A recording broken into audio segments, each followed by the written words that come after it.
Hello, PDL. This is Skippy here, one of the mods for the Wi-Fi division, and we have week 1 upcoming this week. And the plan is to do Pickems pretty much every week going forward. Me and the other mod for Wi-Fi, Zav, known as also Fungal, we have done some quick little Pickems here for this week, and we wanted to share our thoughts with pretty much all of PDL regarding the Wi-Fi division. So let's get right into it. We have the first matchup here. We have Steel City Surge versus the Illustrious Globe.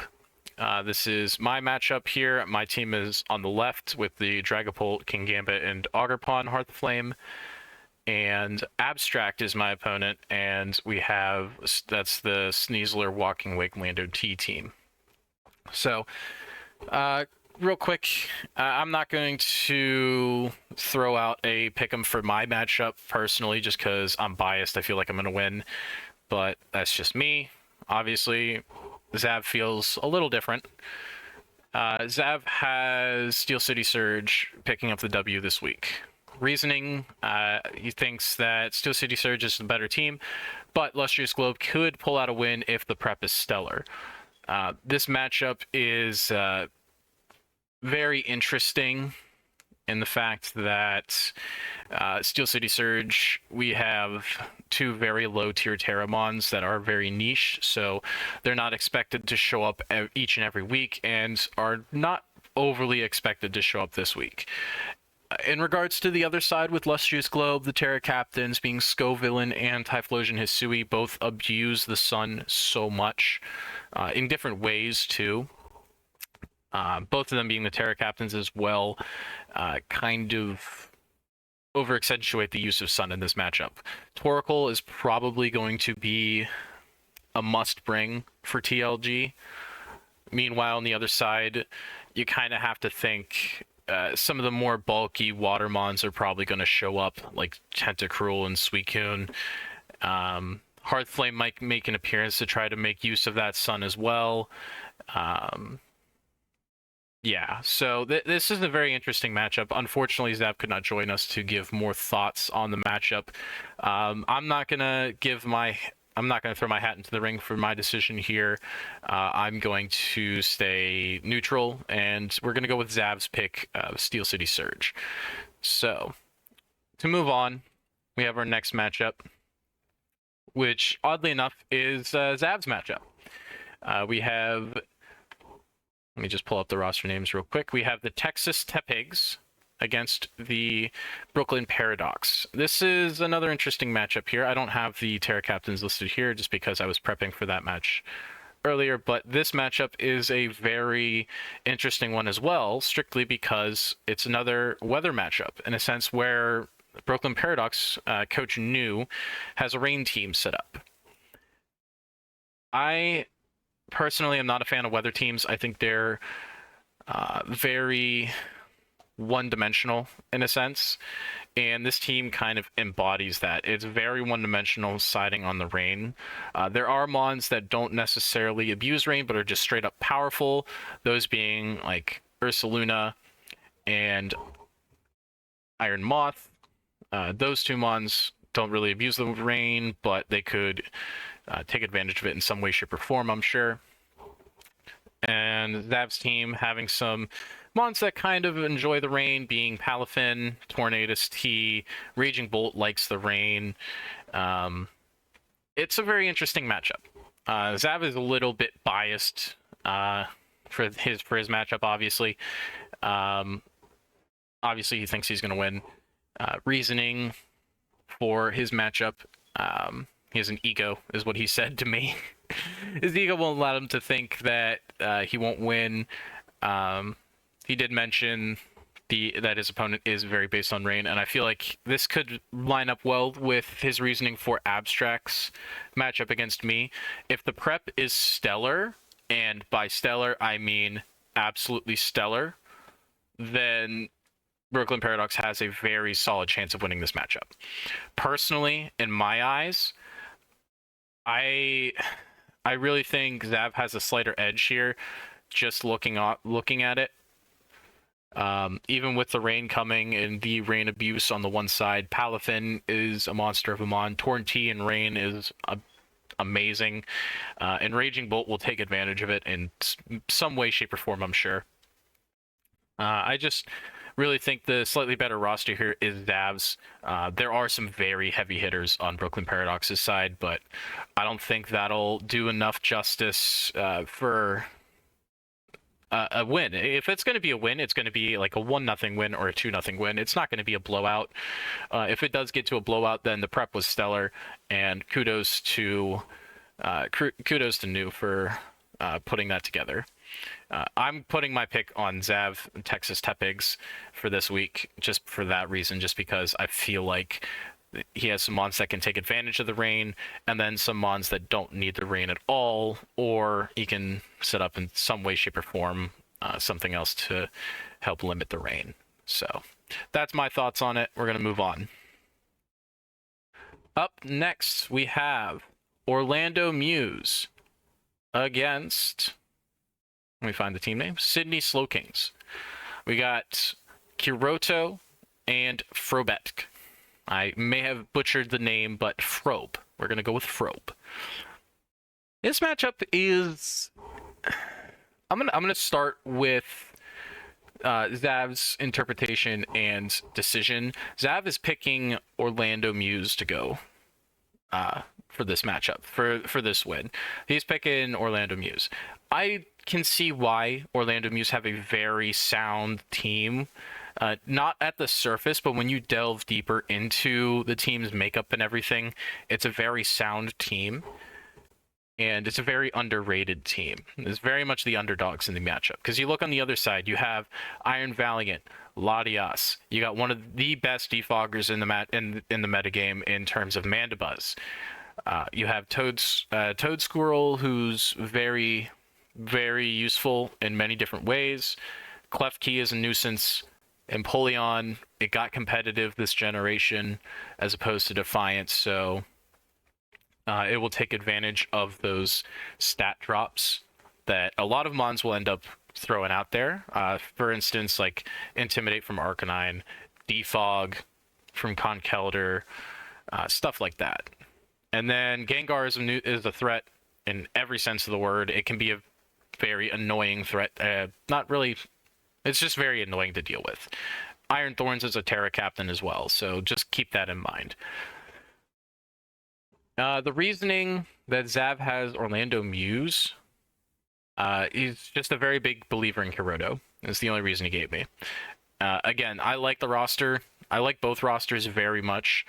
If you had to ask me who was going to take it, I feel like Frobe has a little bit better of a chance to take it with certain prep, with decent prep. You don't need a whole lot of prep.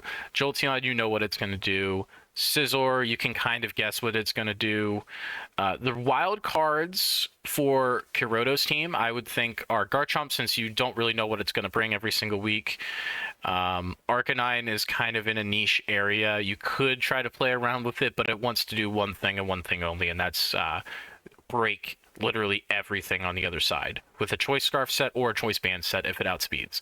In this, I would expect a Choice Scarf set, to be honest. That's what I'm seeing here, just because it doesn't outspeed a lot of stuff on the other side, and it wants to just absolutely destroy everything on the other side with its Head Smash or Rock Smash or whatever moves it wants to run. Necrozma is a very diverse and versatile mon. Same thing with Meowscarada. Those mons can do a number of different things. Terra Alcremie is a very interesting choice for a Terramon, and I'm interested to see how it cooks.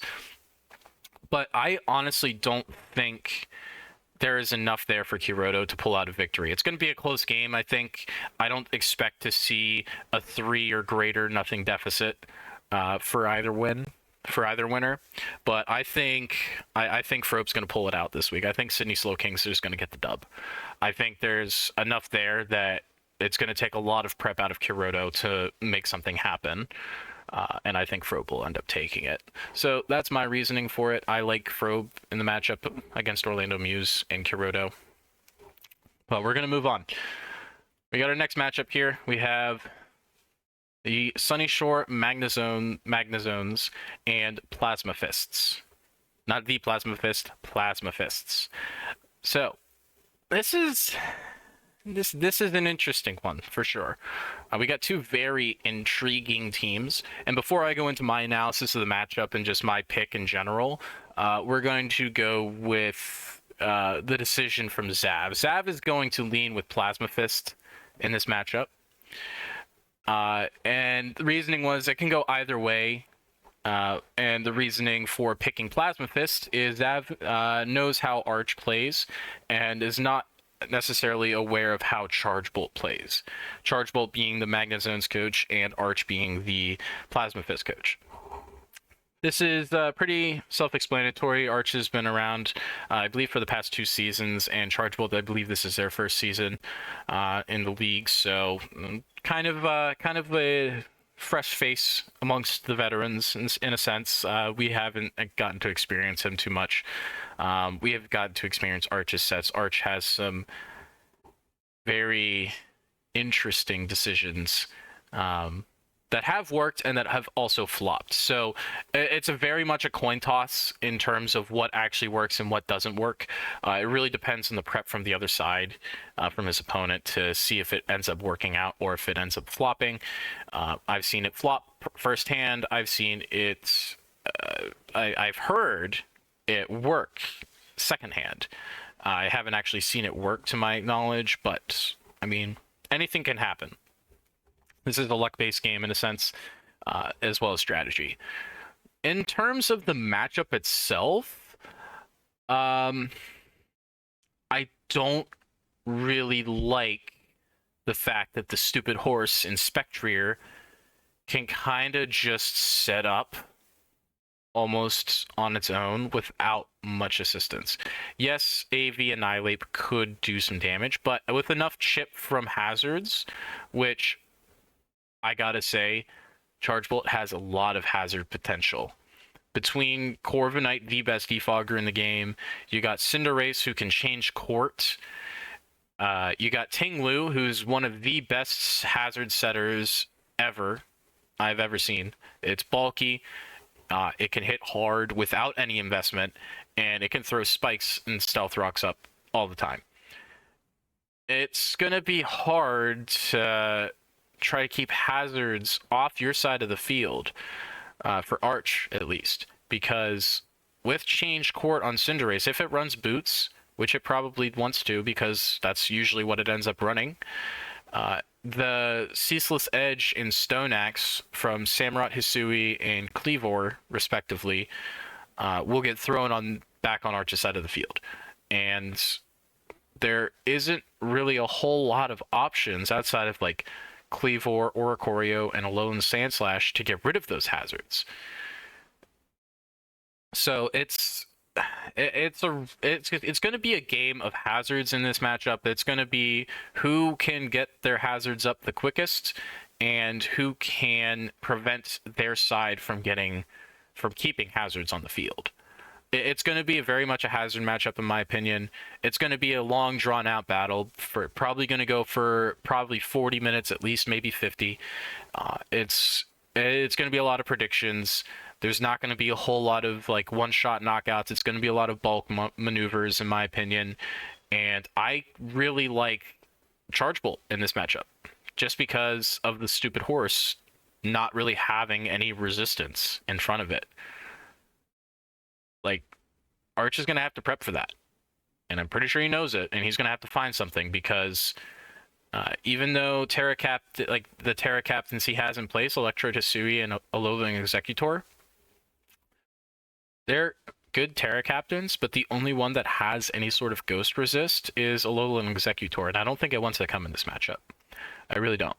So I'm going to give the edge to Charge Bolt here. I'm going to give some edge to the underdog, and it'll probably be, like I said, a close 1-0 win where it comes down to the horse and probably Annihilate or Electrode Hisui or something along those lines. It's probably going to come down to the stupid horse versus something from Arch's side, and I don't like Arch's odds if it comes down to that. I'll be completely honest. So I'm going with Charge Bolt here. That's my reasoning for it. We're going to move on. Next up, we have the Houston Hydreigon's and the Seattle Samurats. We got Bandit and Glass Shadows. Real quick, I'm going to go into Zav's interpretation of this matchup. We have him picking Seattle in this matchup. He says he honestly has no idea how Sydney's... Or, wait, that's the wrong matchup. I do apologize for that. So he went with Seattle Samurats since he's expecting an upset this week, and it seems like a good candidate for it. Just mentioned how Bandit seems to be mainly into breeding and not as much competitive, and Glass Shadows is more into competitive, and I feel like so he feels like Glass Shadows is going to play a little bit better in terms of the matchup. And if you look at the matchup itself, I mean, you see the one side is a very ice-heavy side. Somehow Baxcalibur fell to Bandit really late, and so did Alolan Ninetales. That combination, as well as Glimmora and Gholdengo, is a very hard thing to get through. It's gonna... And Chi-Yu too. Chi-Yu will break very, very well for this team. Maybe not necessarily in this matchup, since there is a Heatran on the other side. So you're gonna have to really play around that. Thermal Exchange Baxcalibur is a very good option, but that Steel typing that Heatran has might neutralize that very, very quickly. To go along with that, there's also a Weavile over there that is just outspeeding everything. Not to mention Hawlucha and Rillaboom. That's a 1-2 punch right there. Grassy Seed Hawlucha with Rillaboom and Grassy Terrain. That's going to spell disaster. Unburden will pop. Bulk Up is a thing on Hawlucha. This is going to be a very difficult matchup for both teams to prep for, because there's a lot to go around. And quite honestly, I don't know if Slowking will end up showing up in this match, even though it probably could. Considering, I mean, it probably doesn't, if I'm completely honest. There's a lot not going for it, and that is not necessarily good, because that is a good regenerator mon with good pivot. The problem is the pivot helps the other team. So that's just a couple of the things that I'm noticing right off the bat. I think I'm going to go with Glass Shadows on this one too, the Seattle Samurats. I think they have a slight edge over the very scary setup Ice team on the other side. Snow team, I should say. Ice is no longer a thing.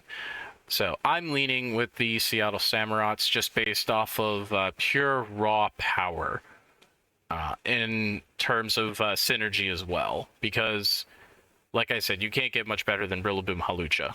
That is annoying to deal with. As well as the speed that they have, and Latios being just a monster on the special side. It's gonna be a good game, but I think it's gonna be more of like that, not as much of a blowout as you would think, but like a 3-0 win is probably roughly around where this will end up. And I'm going Seattle Samurats for this matchup. I just like their roster a little bit better. I think they're a slightly better team than the Houston Hydreigons. All right, next up we have the Boston Celebes and the Sydney Staraptors. Now this is the one I started going into before. So in terms of this, Zav has no idea how this matchup will go. It's literally a coin flip is exactly what he said to me, and he's going with Sydney Staraptors. I am going to take a little bit more of a deep dive into this matchup. It's a very interesting matchup in all sense of the word. You have some very good speed tiers for the Boston Celebes with some very interesting mons all around. And on the other side, you have a little bit slower team, but somewhat more bulky, I would say. You have a very, I wouldn't say very good matchup with Blissey in this match. Blissey will want to come to a lot of matchups. This is probably not one of them. Monkey Dory is usually pretty good in terms of getting Toxic Chain off and then switching out and trying to get as much poison on there as possible. With there being potentially Magic Guard Clefable, an Iron Crown, and a Toxapex on the other team, all potentially coming. I don't know if Monkey Dory is going to be doing a whole lot. So then you're just left with a couple of other things. And on the other side too, this match really is a coin flip. I don't know how it's going to go. I think it's probably going to come down to the wire. I am going to go with the Boston Celebes, though. I just feel like the roster is a little bit better and has a little bit more power to it than what the Sydney Star Raptors have. That's my honest opinion on it. I think it's going to be coming down to power as opposed to synergy, and I think there's going to be a little bit more power on the Boston Celebes side in terms of getting a win. We're going to move on next, and we have the Sabanilla Suicunes against the Atlantic Armor Rouges. This matchup, according to Zav, is leaning towards the Atlantic Armor Rouges.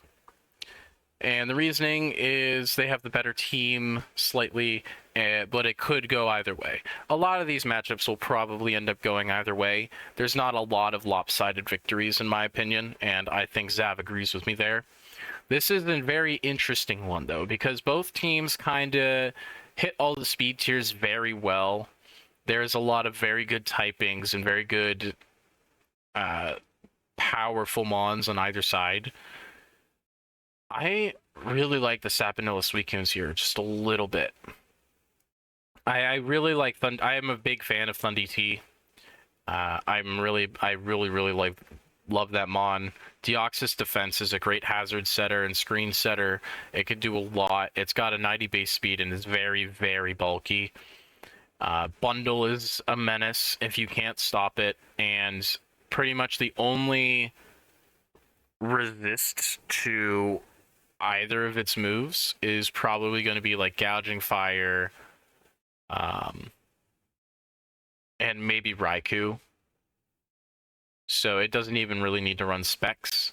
It can just run like Assault Vest or something and just try to live as long as possible. Treads is a nice partner in this matchup as well. I do love the power of Mons on the Atlantic Armor Rouges. I just don't think there's enough substance there. Like, essentially, Great Tusk is probably going to have to run Rapid Spin here in this matchup. And I don't think it matches up well with what it probably wants to be doing here, because I feel like it wants to, I don't know, it just, I feel like the Sabanilla Suicunes have a little bit of an edge here, and it's just because of the hazards. Because you don't want to run boots on Gouging Fire. You want to be running another item.